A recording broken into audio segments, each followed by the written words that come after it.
He tenido el gran placer de trabajar con el doctor Evangelista y muchos otros en el registro IRAD, que fundamos en 1995. Es notable que vayamos a cumplir 30 años trabajando juntos en los próximos años. Y, para iniciar esta parte de la conferencia, voy a hablar de algunos de los principales hallazgos que hemos conseguido en los últimos 25 años. Próxima diapositiva. Mis conflictos de interés. El registro IRAD cuenta con el importante apoyo de varias entidades. Así que los comentarios que ofrezco hoy sobre la terapia endovascular, ustedes deberían saber que hemos recibido financiación de entidades como Gore y Medtronic a través de los años, por lo que tendrán que filtrar mis comentarios. Con eso en mente. La siguiente diapositiva. Una de las cosas que descubrimos en el IRAD es que el antiguo sistema de clasificación de una disección aguda es algo que está dentro de los 14 días. Y una disección crónica más de 14 días. Estaba muy desfasado. Si nos fijamos en la parte inferior de la diapositiva, los investigadores del IRAD creen que deberíamos dividir el tiempo, desde inicio de síntomas a la presentación del paciente, en 4 categorías distintas. La fase hiperaguda son las primeras 24 horas. Y luego aguda los siguientes 6 días, del día 2 al 7. Y luego desde el día, digamos, 8 hasta el 30. Subaguda y luego crónica después de los 30.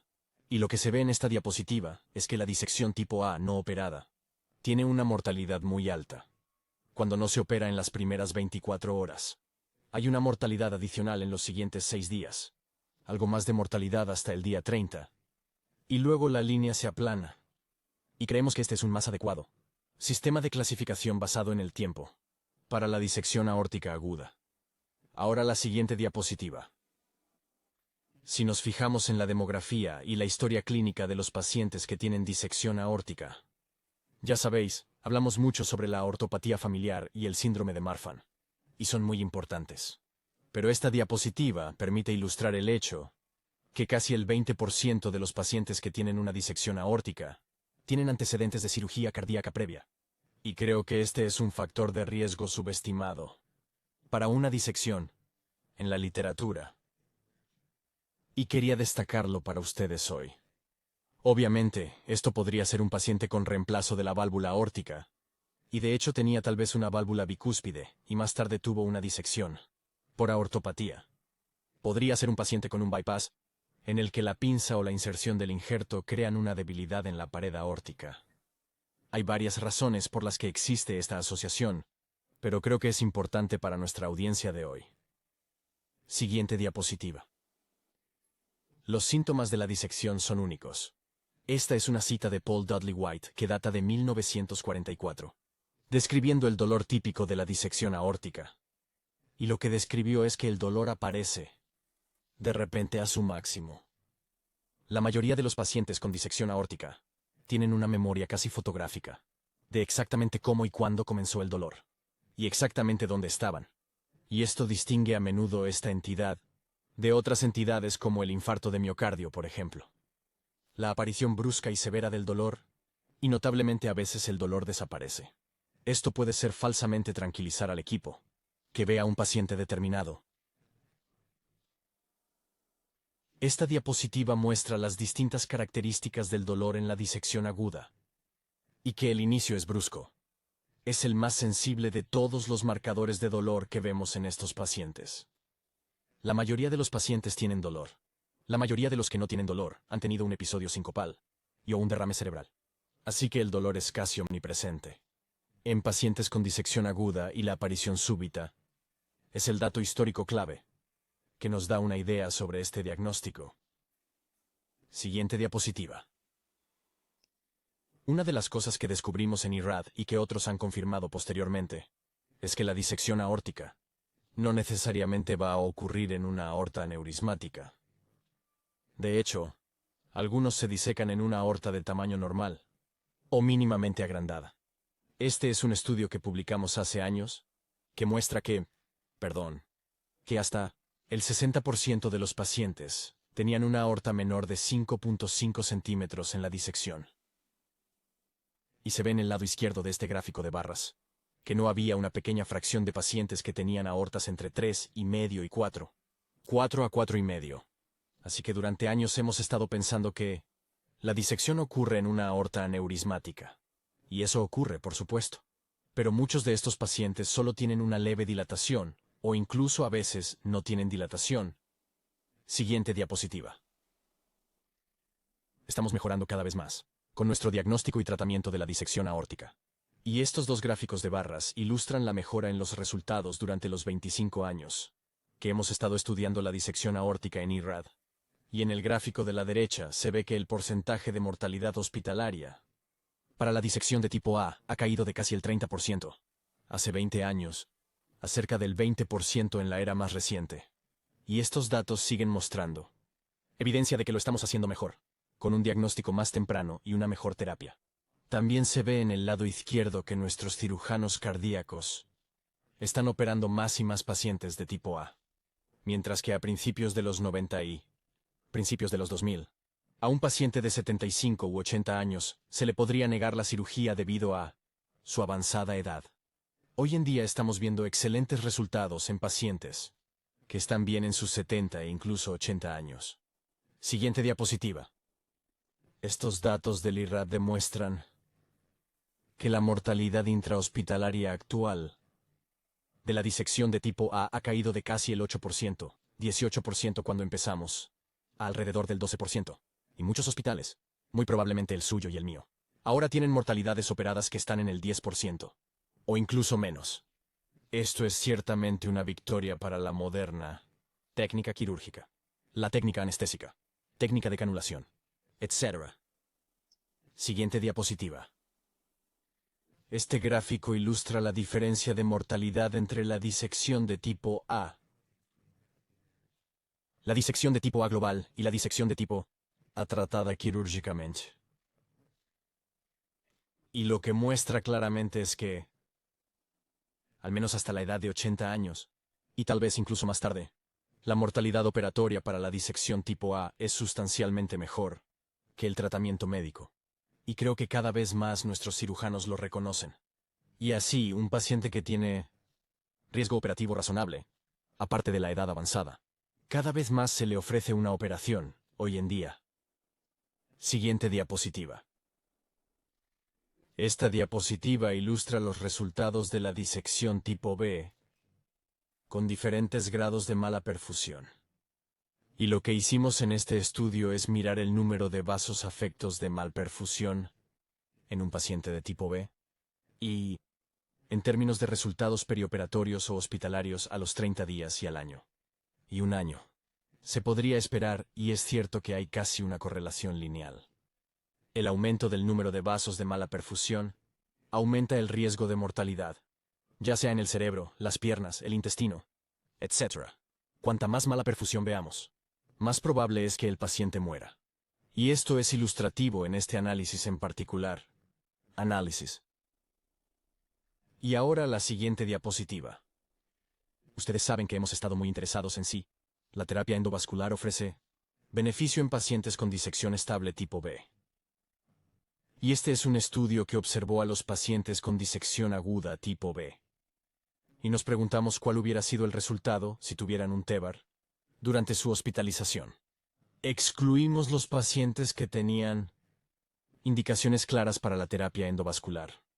Y lo que vimos es que durante los 2 primeros años no parecía haber diferencia entre el grupo con tratamiento médico del tipo B y los que recibieron un TEVAR.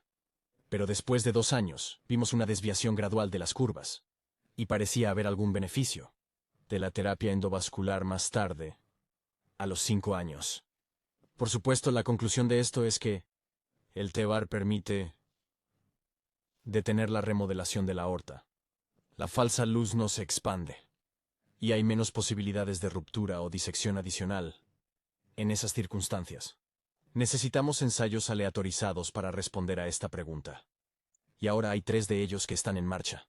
Uno en Escandinavia, uno en el Reino Unido, y otro dirigido por el Dr. Firas Musa en los Estados Unidos. Así que en los próximos 5 años tendremos una respuesta definitiva. Si la terapia con TEVAR para la disección estable tipo B debe ser algo que debemos considerar de una forma más rutinaria. hemos estado buscando un biomarcador para la disección aórtica aguda durante mucho tiempo. Y el Dr. Toru Suzuki y otros han trabajado en esta área científica durante 30 años. Me alegra decir que tenemos un biomarcador muy sensible para la disección, y ese es el dímero D. Este estudio que hicimos en el IRAD mostró que los pacientes que presentan dolor torácico agudo, el dímero D es masivamente elevado, se ve en el lado izquierdo aquí, en pacientes con presentación precoz, con una disección aórtica, y es mucho más alto típicamente que en una embolia pulmonar, o que en un infarto de miocardio, donde hay un trombo en el ventrículo izquierdo. Así que tenemos un biomarcador muy sensible, que es el dímero D para la disección aguda. Es cierto que no es específico, ¿verdad? Vemos pacientes con embolias pulmonares y otras tienen el dímero D elevado, pero ciertamente es muy sensible, probablemente en el rango del 98%. Ahora necesitamos un biomarcador específico, uno que solo se libere por un desgarro en la media de la pared aórtica. Y un número de investigadores están trabajando en eso.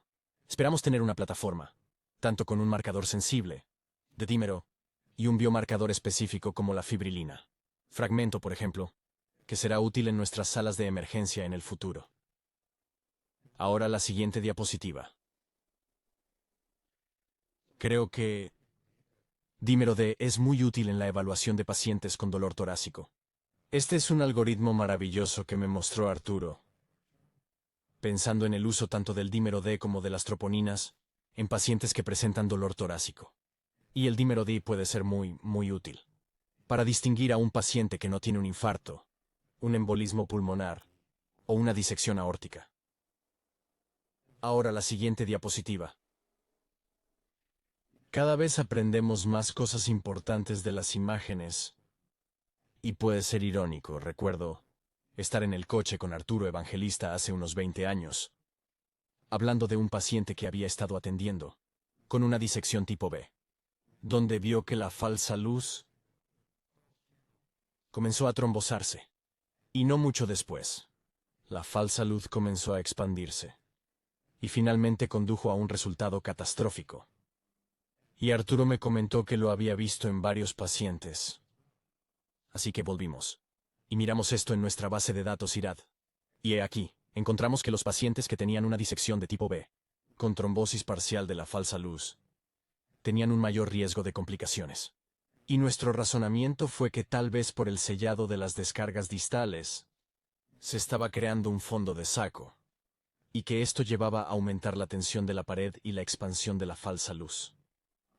Este es solo un ejemplo de cómo las imágenes dinámicas a lo largo del tiempo pueden sernos más útiles que simplemente medir cosas como el diámetro de la aorta. Hay muchas áreas de interés activo en la imagen que creo que serán muy útiles para una atención más precisa a nuestros pacientes. Siguiente diapositiva. Ya saben, hacemos un tratamiento intenso en los pacientes con una disección y luego son dados de alta. Y lo que les sucede después de ser dados de alta. Lo estudiamos en pacientes y lo que descubrimos fue bastante aleccionador. La supervivencia tras un tratamiento exitoso de la disección no es tan buena como nos gustaría. Esta diapositiva ilustra que alrededor del 40% de los pacientes no vuelven al trabajo, o casi 3/4 partes dijeron que habían dejado de tener relaciones sexuales por completo porque tenían miedo. La depresión era muy común. La ansiedad era muy común. Y la mayoría describieron una sensación de no saber lo que podían hacer, cómo podrían funcionar, cómo de normales podían ser. Así que creo que este es un gran reto para nosotros en el mundo de la disección. Tenemos que mejorar para definir la supervivencia adecuada. Y eso se relaciona con la nutrición, la actividad física, etcétera, etcétera. Siguiente diapositiva. Del mismo modo, si preguntas a los pacientes lo que realmente quieren que suceda en el futuro, el 50% quiere educación de los médicos, para que sepan cómo diagnosticar y tratar adecuadamente la disección. Muchos de ellos quieren saber cuál es la respuesta correcta para ellos en términos de pruebas genéticas. ¿Qué tipo de ejercicio puedo hacer si debo operarme? Los pacientes tienen muchas preguntas a las que debemos responder. Hemos hecho un gran trabajo para mejorar la atención de la disección, Pero creo que hemos ignorado esta frontera de después de la disección. Bien, ¿y ahora qué? ¿Cómo debo ser tratado? ¿Qué es seguro? ¿Qué tipo de actividad puedo hacer? Etcétera. Siguiente diapositiva. Es interesante, King George fue la primera publicación de la disección en el año 1760, y, observando este campo en los últimos 35 años, siento que hemos descubierto mucho. Pero siento que ahora estamos apenas comenzando. La progresión de la genética, la imagen, la historia de la supervivencia, la historia de los biomarcadores, todo ello son retos que tenemos enfrente.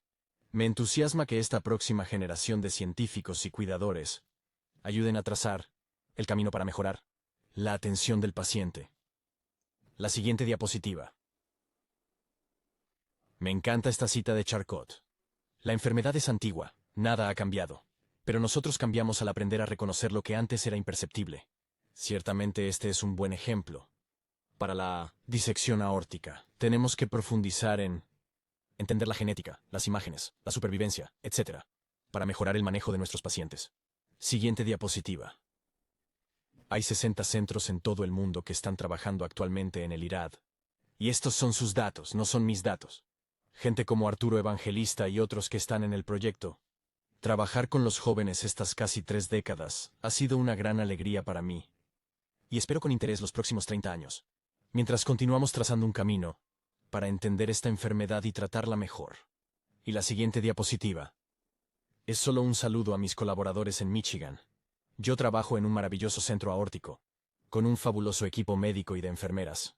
Y este también es su trabajo y los aprecio mucho. Y mi última diapositiva. Ustedes saben, con certeza que si han visto una disección, ¿has visto una disección? Y cada una de ellas es diferente, ¿no? Es un placer estar en el sistema de la salud y poder luchar contra esta patología realmente letal. Aprecio mucho la oportunidad de poder hablar con ustedes y contribuir a este importante proyecto. Muchas gracias.